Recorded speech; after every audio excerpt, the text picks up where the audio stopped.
Hello, and welcome back to Hitman 3 and the featured contracts. And today's contract, Looks Can Be Deceiving.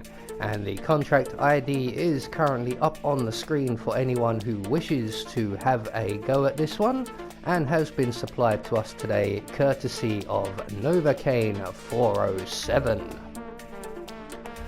So today's briefing, well, there isn't one, so we're just going to say that today's targets have been naughty and greedy, and they need to be punished. So today we will be bringing with us a Egmatic remote gas grenade in a briefcase, one of my new favourite little techniques, and a silenced pistol, and we will be starting at the default start location.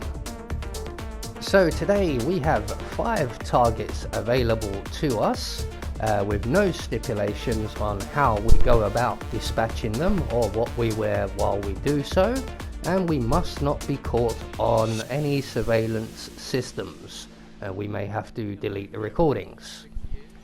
So right from the start and off the bat, we are going to have a bit of a wait, so we're just going to go and quickly trigger this conversation here between Aaron Ford Jr., our first target, that is the lawyer.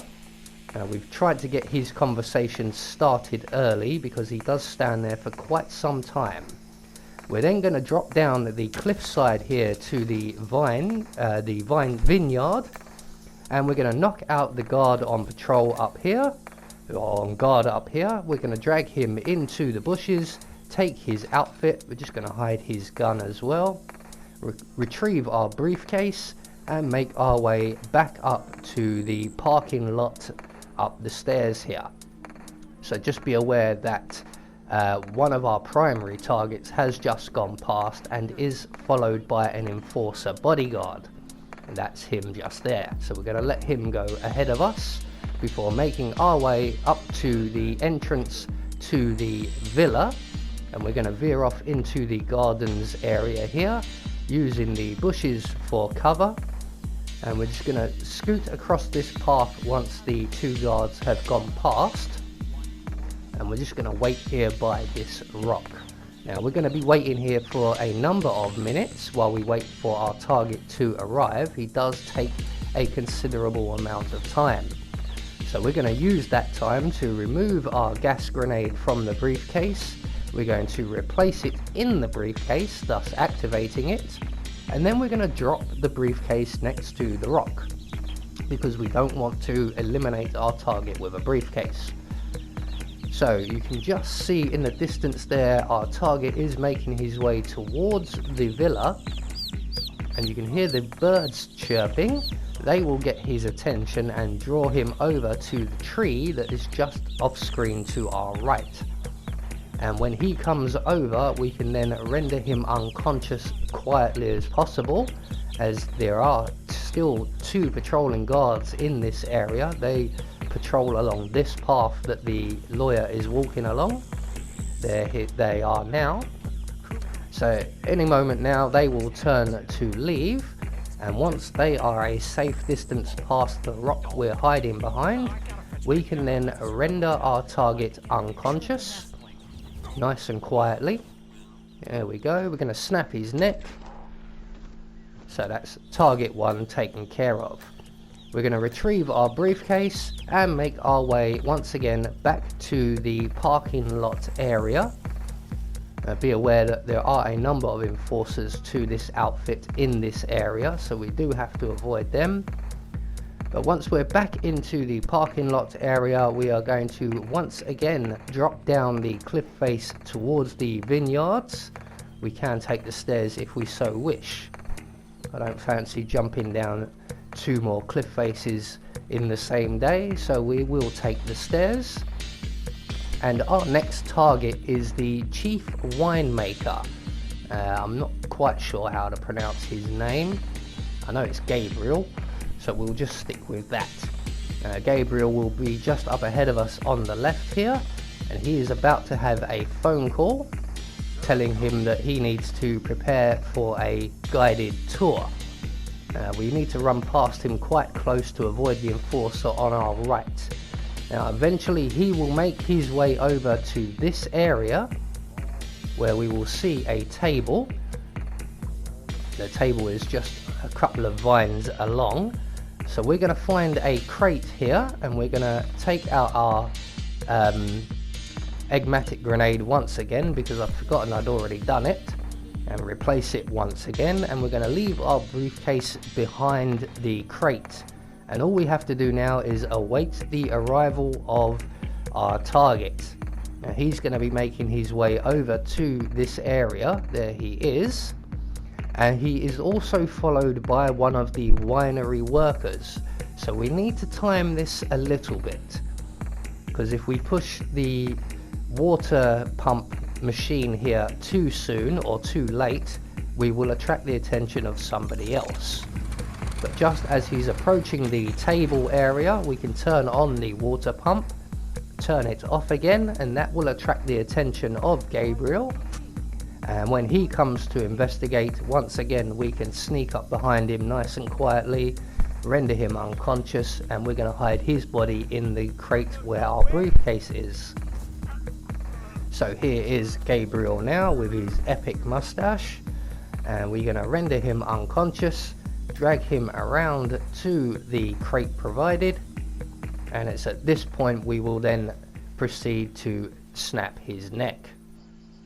There we go, even though that was his stomach, but I'm assuming that that can still be fatal.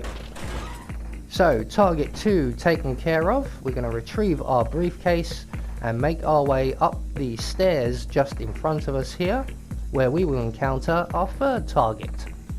So again, utilizing our briefcase, we're going to drop the briefcase right next to the railings there.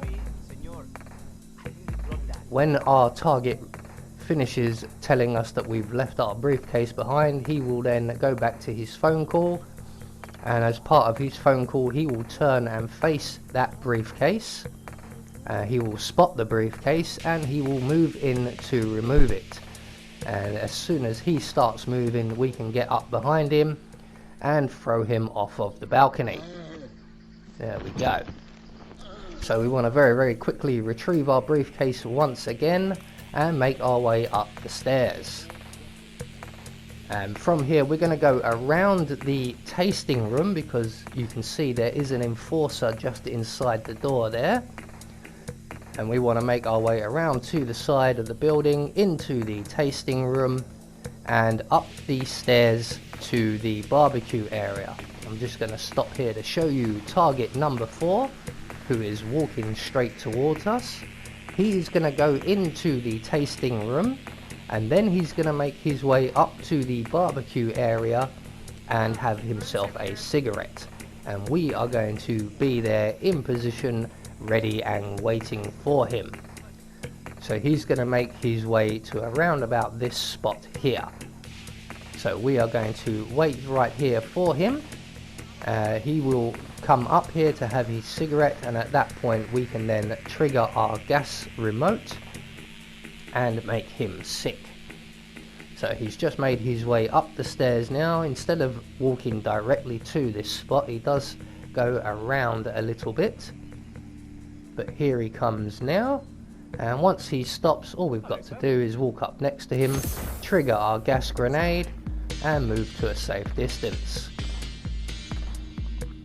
So he's going to put his cigarette out because it's made him feel quite queasy, as smoking should do. It's very bad for your health. Believe me, I know, I smoked for 20 years. So eventually the target will make his way over to the balcony area over here, and again we have to be relatively quick about this. So as soon as he gets to that balcony, we want to immediately throw him over the edge and move away, because he will be spotted very quickly. So 4 targets down and 1 more to go, and our final target is one of the winery workers in the fermentation area.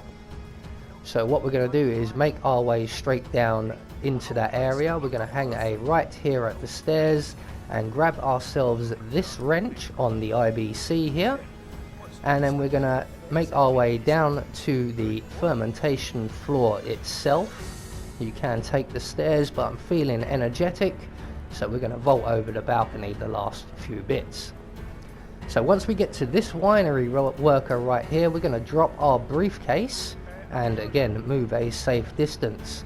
And when the winery worker spots that briefcase, he will move in to take it away, and he's gonna take that off to the left and give it to a guard. And once he's safely across that bridge there, we can approach the wine pump here, duck down as we're doing it, and sabotage the machinery. That's going to set off all the fermentation tanks, and our target, who is up on the upper walkway along with all of the other winery workers, will now start panicking and running around. And we're going to make our way back to where we collected the wrench from.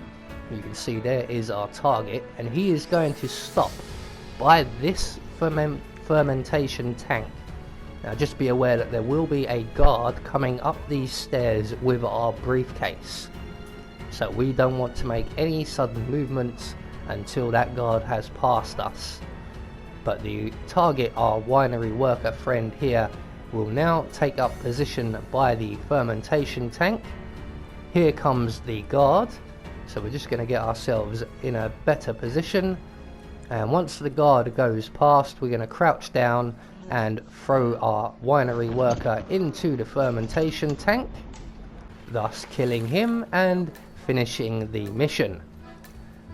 So that's all our targets dealt with. All that's left for us to do is to make good our escape, and there are only a couple of exits on this map, and the only easy available exit will be in the wine fields, or the grape fields. So we're just going to make our way back down to those grape fields. There are no enforcers to worry about, so we can have a straight run to the exit. So there we go, one more featured contract taken care of. I have been Anubis, and I will see you all in the next video.